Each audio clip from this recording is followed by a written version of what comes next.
तो हम लोग स्टार्ट करने वाले हैं अब इलेक्ट्रोस्टैट अर्थात यूनिट 1।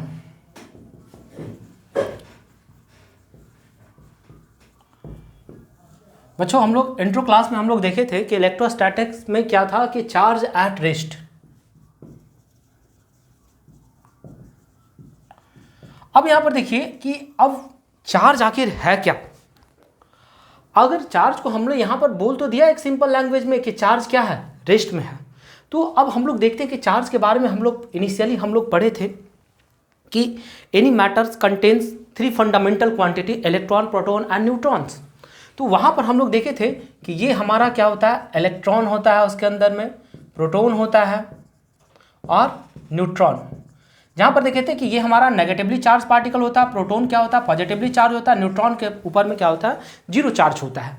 तो ये देखिए आखिर ये मैटर में जब हम लोग पढ़ रहे थे रदरफोर्ड एक्सपेरिमेंट, जॉन डाल्टन का और बोर्स मॉडल में, तब हम लोग देखे थे कि इस चीज़ को क्या है। ऐसे हम लोग आगे चल कर करके बोर्स मॉडल को भी हम लोग स्टडी करेंगे और रदरफोर्ड भी, वो एटम एंड न्यूक्लाई में करेंगे। तो यहाँ पर हम लोग बस बेसिक इंट्रो लेते हैं कि चार्ज जो है, ठीक है, कि अगर सपोज करिए कि कोई एक मैटर है या एटम है, तो एटम के पास में क्या है, मास जो है वो कंपलसरी है, यानी कि उसके पास में मास तो कंपलसरी है, लेकिन ये कोई जरूरी नहीं है कि उसके पास में चार्ज हो। अब इसके बाद में हम लोग बेसिक में क्या पढ़े थे क्लास 10th में कि चार्ज जो होता है कि अगर हम लोग दो सिमिलर चार्ज को रख दें, इट मीन्स क्या है कि अगर एक प्लस क्यू चार्ज रख दें और यहाँ पर एक प्लस क्यू चार्ज रख दें, तो ये दोनों के बीच में जो फोर्स लगने वाला है, ठीक है, ये फोर्स क्या होगा, रिपल्सिव फोर्स लगता है। यानी कि ये एक दूसरे को क्या करेगा, रिपेल करेगा। दूसरा हम लोग पढ़े थे क्या, अगर हम लोग यहाँ पर पॉजिटिव चार्ज रखते हैं और यहाँ पर हम लोग क्या करते हैं नेगेटिव चार्ज रखें, तो ये दोनों के बीच में जो फोर्स ऑफ अट्रैक्शन होगा, ये दोनों के बीच में लगेगा क्या चीज, फोर्स ऑफ अट्रैक्शन। अब देखिए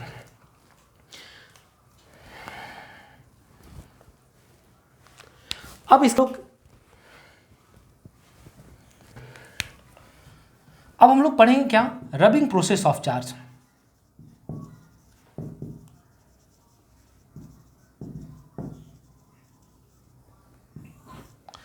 अब रबिंग प्रोसेस ऑफ चार्ज में क्या होता है, इनिशियली हमने क्या किया है, दो बॉडी को लिया है। जब ये दो बॉडी होते हैं, ठीक है, इनिशियली फेज में ये क्या है, न्यूट्रल में है। अगर इस बॉडी को ए बोल दे, बॉडी को बी बोल देते हैं। सेकंड फेज में क्या करते हैं, हम ये दोनों बॉडी को एक दूसरे के ऊपर में रब करते हैं। और जैसे अगर रब करते हैं तो सपोज करिए कि इस बॉडी ए के पास में अगर 10 इलेक्ट्रॉन्स हो इनिशियली, और इस बॉडी के पास में 10 इलेक्ट्रॉन्स हो। बच्चों कहने का सेंस ये है कि देखिए यहाँ पर हमने लिखा क्या चीज़, body A and body B both are neutral. Neutral कहने का सेंस क्या है कि यहाँ पर बॉडी ए एंड बी में क्या है, नंबर ऑफ 10 इलेक्ट्रॉन्स भी हमने लिखा। इट मीन्स क्या है कि ये नेगेटिवली चार्ज यहाँ पर शो कर रहा है, लेकिन यहाँ पर क्या है, 10 प्रोटॉन भी है, जिसके कारण क्या हो रहा है कि net charge on this body is 0। तो अब देखिए अगर रबिंग प्रोसेस अगर होता है ये दोनों के बीच में, तब क्या होगा, सपोज करिए कि ऐसा कि यहाँ से 2 इलेक्ट्रॉन्स मूव कर करके बॉडी बी में चले जाते हैं। अब हम लोग देख रहे हैं कि अब बॉडी ए में कितना हो गया, 8 इलेक्ट्रॉन्स बच जाते हैं, और बॉडी बी में कितना हो गया, नंबर ऑफ इलेक्ट्रॉन्स की संख्या यहाँ पर इंक्रीज हो गई और यहाँ पर संख्या डिक्रीज हो गई। अब ये हमें शो कर रहा है कि ये बॉडी जो है, बॉडी ए जो है, ये क्या हो गया, यहाँ पर इलेक्ट्रॉन की संख्या घट गई। इलेक्ट्रॉन की संख्या घटने का सेंस ये है कि ये चार्ज हो गया क्या, ये पॉजिटिवली चार्ज पार्टिकल हो गया, और ये यहाँ पर क्या हो गया, नेगेटिवली चार्ज हो गया। तो ये था हमारा रबिंग प्रोसेस ऑफ चार्जिंग। अब इसी के तहत में अब आगे हम लोग क्या करेंगे, चार्जिंग का अदर प्रोसेस भी पढ़ेंगे, जिसमें हम लोग पढ़ेंगे चार्जिंग बाय इंडक्शन मेथड और कंडक्शन। अब हम लोग क्या पढ़े थे, बेसिक यूनिट ऑफ चार्ज को हम लोग क्या पढ़े थे, कूलम।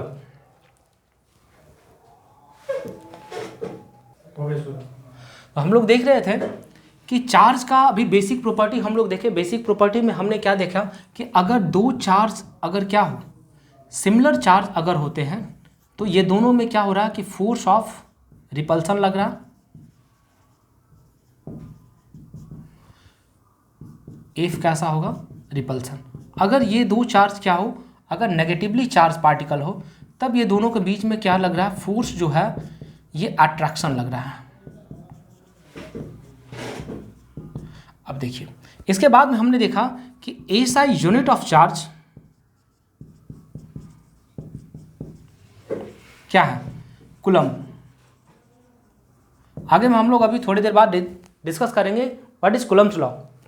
आगे देखते हैं कि अगर अभी हमने देखिए कि अगर रबिंग प्रोसेस में चार्जिंग को हम लोग एनालाइज कर रहे थे, तब हमने देखा कि चार्ज एक बॉडी से दूसरे बॉडी में क्या हो रहा था, ट्रांसफर हो रहा था। तो अब देखिए ये चार्ज जो ट्रांसफर होगा, ठीक है, वो ऑलवेज होगा कैसे फॉर्म में, ठीक है, इंटीग्रल मल्टीपल ऑफ एन।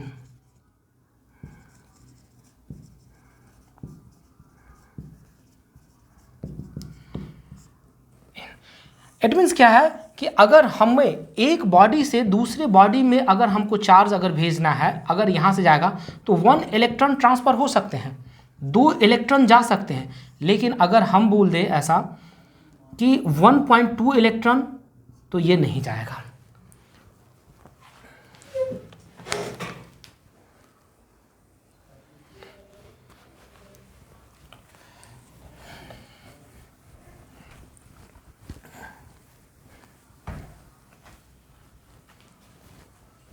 तो क्या देखें कि चार्ज जो होते हैं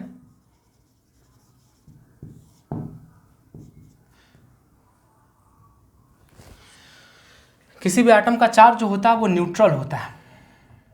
इसमें हम लोग क्या देखें, एटम इज न्यूट्रल। अब देखिए बच्चों, ये बहुत बार बोर्ड्स में क्वेश्चन भी रहा कि वाई एटम इज न्यूट्रल। तो हम लोग देखते हैं कि एक एटम में क्या होता है कि अगर number of electrons is equal to number of protons,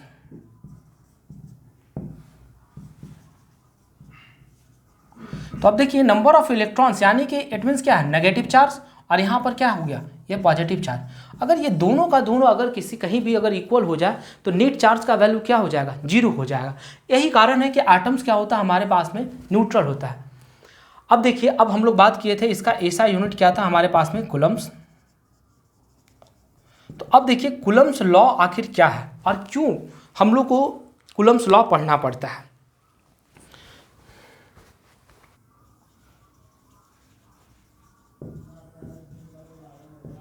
Coulomb's law, अभी हम लोग देखें बच्चों कि दो चार्ज के बीच में क्या होते हैं, फोर्स लगते हैं, और ये चार्ज जो है एक बॉडी से दूसरे बॉडी में ट्रांसफर भी होते हैं।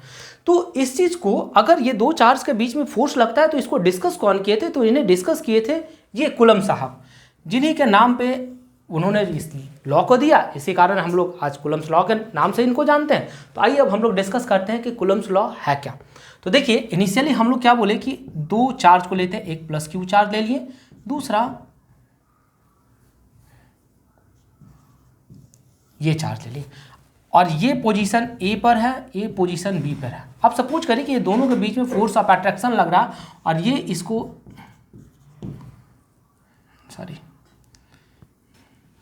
इसको Q1 कर दीजिए और इसको Q2 कर दीजिए, और ये दोनों के बीच का जो डिस्टेंस है वो डिस्टेंस क्या है, R है। तो देखिए कूलम्ब्स का दो लॉ है। अब टू लॉ में क्या करता है, फर्स्ट लॉ ऑफ क्या कहता है,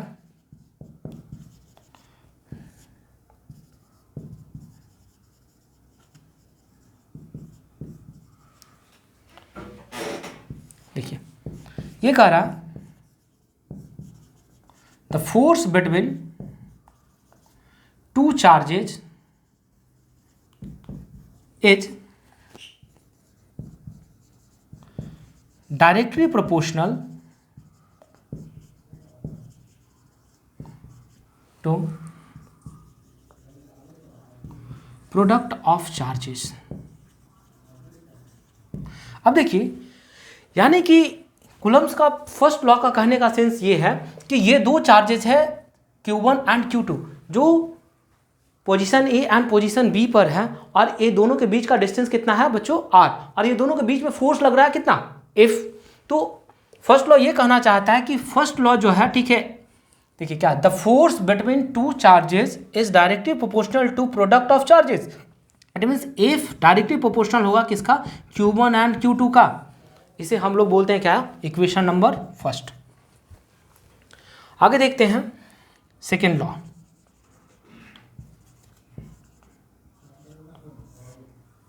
सेकेंड लॉ क्या कहता है कि the force between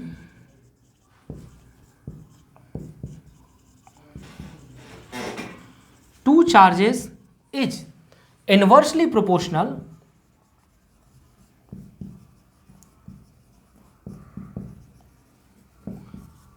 the force between two charges is inversely proportional to a square of distance between them.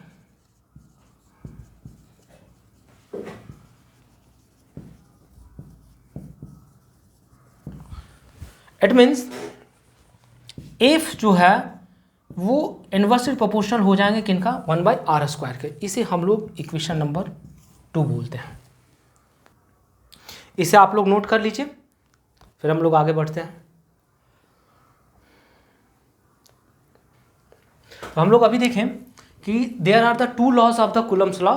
First law क्या कहता है कि there are the force between the two charges is directly proportional to the product of charges. It means क्या है कि F जो है वो डायरेक्टली प्रोपोर्शनल क्या होगा, Q1 इंटू Q2। इसे हम लोग क्या बोले थे, equation first. And second law क्या कहता है, the force between two charges is inversely proportional to a square of the distance between them. तो देखिए बच्चों, अभी क्या था कि ये पोजीशन ए था और ये पोजीशन हमारा बी था, जहां पर क्या था कि यहाँ पर हमने क्या किया था, Q1 चार्ज रखे थे और यहाँ पर हमने क्या किया था, Q2 चार्ज। दोनों के बीच का डिस्टेंस R था और ये फोर्स हमारा F लग रहा था। अब यहाँ पर देखिए क्या होता है कि F directly proportional to the 1/r², ये इक्वेशन 2। अब देखिए अगर हम लोग क्या कर लें, from equation first and second को हम क्या करते हैं, कंबाइन करते हैं, तब मेरे पास में क्या होगा, F directly proportional to Q1 into Q2/r²। अब इस प्रोपोर्शनलिटी के सिंबल को हम हटाएंगे तो यहाँ पर क्या होगा कि F इक्वल टू में एक कांस्टेंट आता है जिसे हम लोग कूलम्स कांस्टेंट के नाम से जानते हैं, K इंटू में Q1 इंटू Q2/r²। अब यहाँ पर देखिए ये K क्या है, where K is called Coulomb's constant.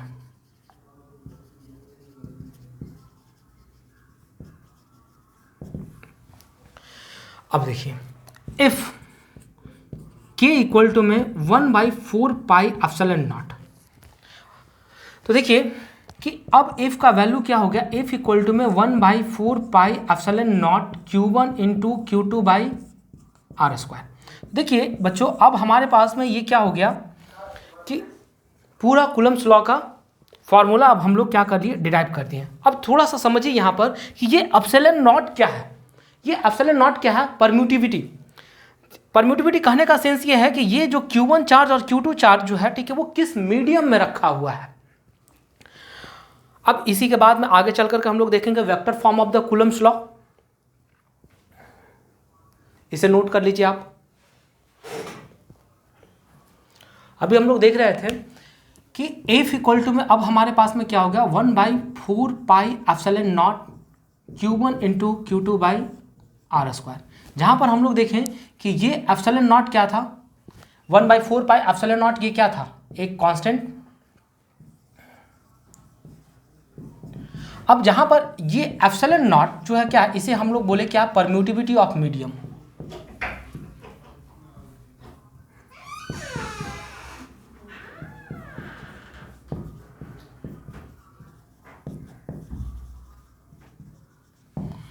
परम्यूटिविटी of medium. अब देखिए बच्चों, यहाँ पर ये हमें बतलाएगा कि अब हम लोग जो ये कूलम्स लॉ जो हम लोग पढ़े, तो दो चार्ज अब यहाँ पर ए पोजीशन पर था और दूसरा पोजीशन बी पर था। सपोज करिए यहाँ पर Q1 चार्ज था और यहाँ पर Q2 चार्ज था, बीच का डिस्टेंस क्या था हमारे पास, R। तो अब ये दोनों के बीच में कितना फोर्स लगेगा, क्या होगा, अब इसका वैल्यू हम लोग अब क्या कर सकते हैं, इससे हम लोग निकाल सकते हैं। जहाँ पर अब हमें इसको निकालने के लिए अब 1/4πε0 का जो वैल्यू होता है वो होता है 9 × 10⁹।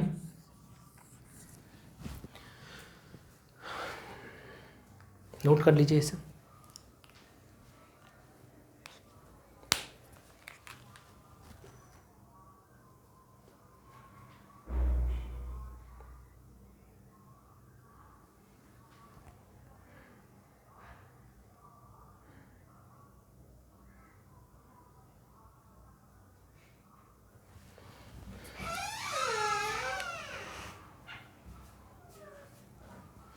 अब आगे देखिए, अब हमारे पास में अगर इसी को हम लोग क्या बोले कि वेक्टर फॉर्म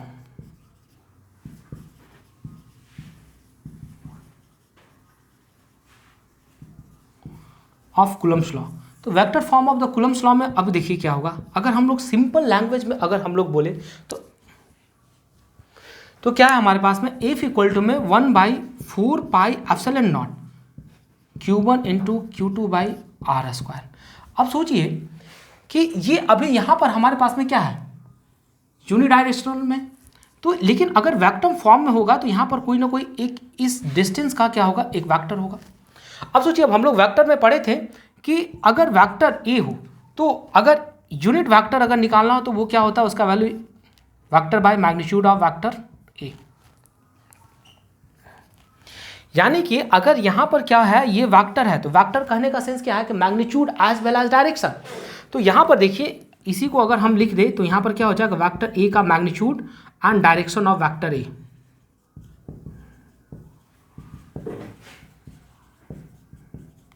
दूसरा नीचे में क्या हो जाएगा, magnitude of vector A.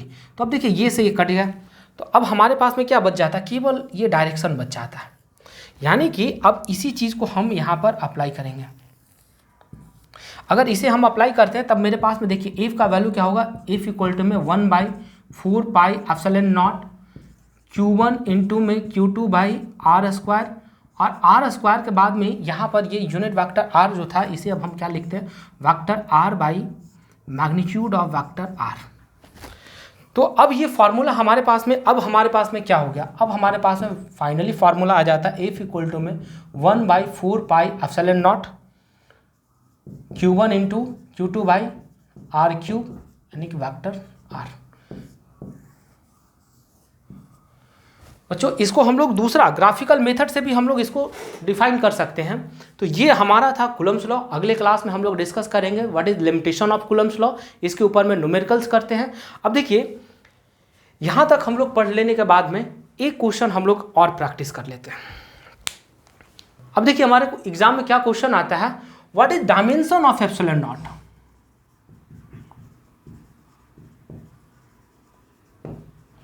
What is dimension of epsilon not.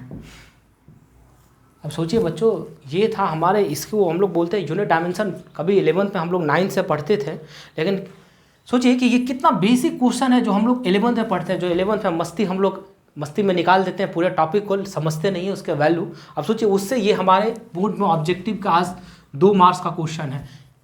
अब सोचिए इसका डायमेंशन हम लोग कैसे निकालते हैं। अभी तक हम लोग क्या पढ़े, कूलम्ब्स लॉ। तो एफ इक्वल टू में हमने क्या पढ़ा, 1/4 पाई एप्सिलॉन नॉट इंटू में Q1 into Q2 by are square. अब सोचिए इस एप्सिलॉन नॉट का हमको वैल्यू निकालना है। तो इस एप्सिलॉन नॉट का वैल्यू निकालने के लिए अब हम क्या कर लें, 1/4 pi Q1 into Q2 by are square हो गया। अब देखिए ये एफ जो है, अब ये एफ क्या हो जाएगा, 1/f हो जाएगा। अब सोचिए अब यहाँ पर क्या करते हैं, अब सबका हम डायमेंशन पुट कर देते हैं। तो देखिए 1/4 पाई, 1 क्या है, एक कांस्टेंट नंबर है, 4 पाई क्या है, कांस्टेंट नंबर है, जिसके कारण ये क्या हो जाएगा, डायमेंशन लेस। अब जैसे ये डायमेंशन लेस अगर हो जाता है तो इसका मतलब ये है कि इसका कोई भी डायमेंशन नहीं है। अब हमारे पास में सेकेंड फेज में आते हैं, तो सेकेंड फेज में हमारे पास में क्या है, Q1 into Q2 by are square, और दूसरा क्या है, एफ 1/f।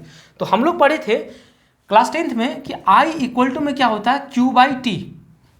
अब देखिए I भी फंडामेंटल क्वांटिटी और T भी हमारा फंडामेंटल। तो अब सोचिए कि यहाँ पर अब हमारे पास में Q का वैल्यू निकालना है, तो Q इक्वल टू में अब हम लोग लिखेंगे इसको IT। कभी कभी इसी को कभी लिख दिया जाता है AT, यानी कि A का मतलब क्या हो गया, एम्पियर, T का मतलब हो गया टाइम। यानी कि Q का अगर हम डायमेंशन अगर लिखना चाहें तो इसको हम लोग लिख सकते हैं IT। अब देखिए दोस्तों, अब हमारे पास में क्या बच गया, आर स्क्वायर। तो आर हमारे पास में क्या था, आर हमारे पास में क्या था, डिस्टेंस था। आर हमारे पास में क्या था, डिस्टेंस। तो डिस्टेंस का अगर हम डायमेंशन लिखे तो ये क्या है, एक प्रकार का लेंथ है। अब जैसे ही अगर ये लेंथ है तो इसका डिस्टेंस का डायमेंशन क्या होगा, एल हो जा। अब हमारे पास में थर्ड बच गया क्या, एफ। तो एफ का अगर हम डायमेंशन अगर लिखना चाहें तो एफ इक्वल टू में क्या होता है, मास इंटू में एक्सेलरेशन। अब सोचिए कि मास का क्या है, अगर हम लिखेंगे तो सीधे फंडामेंटल क्वांटिटी, तो m हो गया। एक्सेलरेशन क्या होता है, एक्सेलरेशन हमारा हो गया change in velocity by time.